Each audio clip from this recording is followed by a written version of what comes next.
Good afternoon, everyone. Thanks, ALNAP, for organizing such a beautiful meeting. It must be a daunting task to arrange such a meeting. And over and above that, I will talk on Somalia, and most of what I'll say is contextualized to Somalia. And if the same resonates with anyone in some far-flung corners of the globe, then it's something we can discuss and exchange notes on. After many years, more than 2 decades of conflict and war, there is a need to ask one question in Somalia.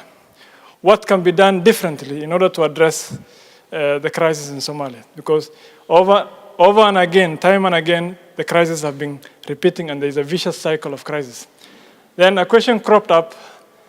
Once that question cropped up and an analysis of the same was done, one thing which came up was that there is a need to give and to root for giving space and strength to local NGOs, which I fondly represent.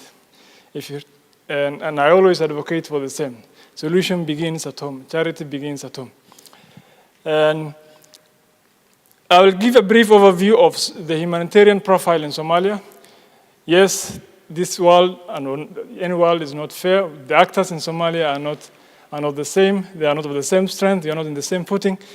There is a mismatch between accountability vis-a-vis risks, in that it is usually the local NGOs, the local actors, who take the burden of risks. They risk life and limbs in order to deliver a wanted aid, a more crucial aid to the local communities. But again, when it comes to accountability, it is them who face the burden of accountability. This contrasts with every other thing as regards aid delivery in terms of funding, in terms of policy making and decision making. And that is a brief snapshot of the profile in Somalia. Some of the challenges we do face in Somalia is that it is still largely dominated by international actors, both the UN and international NGOs. And unless that is changed, probably the vicious cycle will still continue. And there is an exclusion of actors who are very important to the delivery of aid. Not just local NGOs, which I do represent, but also state agencies, which are coming up now. And if the case has been different 20 years back, the trajectory Somalia is taking now is good. The government institutions are coming up. There is need to address them and engage them in aid delivery. And other challenges with humanitarian delivery in Somalia is that we are more of symptomatic in nature. We address it from the service. We more or less save human lives. We more or less save human bodies than human lives.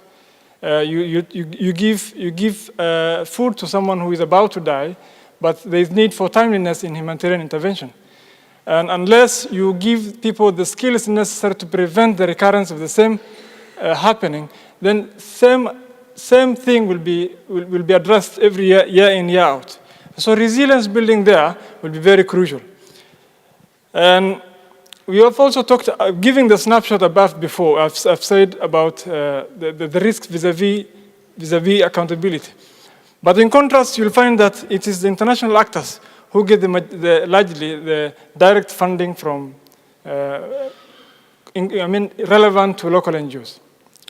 Probably we get 10% from donors, yeah?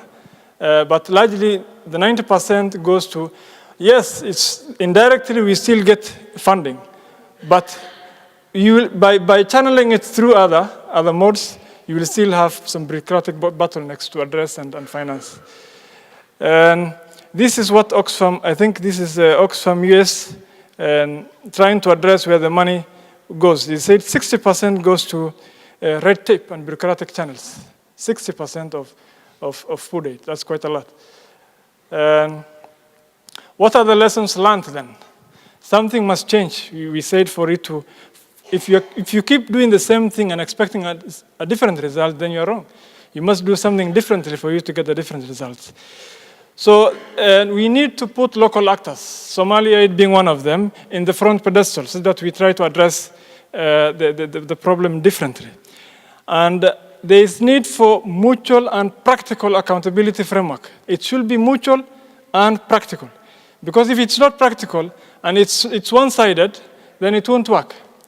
There is also a need to invest in people, the local people. We don't need this issue or habit of local NGOs or actors being conveyor belts to deliver a project, and once the project dries up, there you are, gone. So there is need to invest in them so that they can address local crisis up to a certain level. The aim here is to address up to phase 3, maybe flash floods and those kind of a crisis.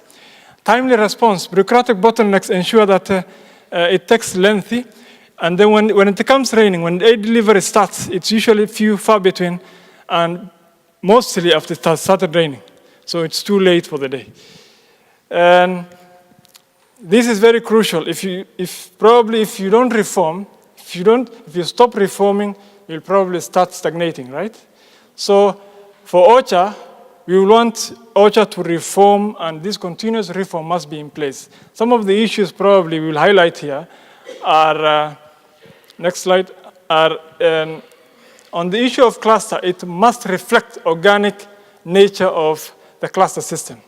Issues to do with HCT membership and others. There are many. All policymaking bodies must reflect the organic nature to also capture the organic voice, the local voice of the people.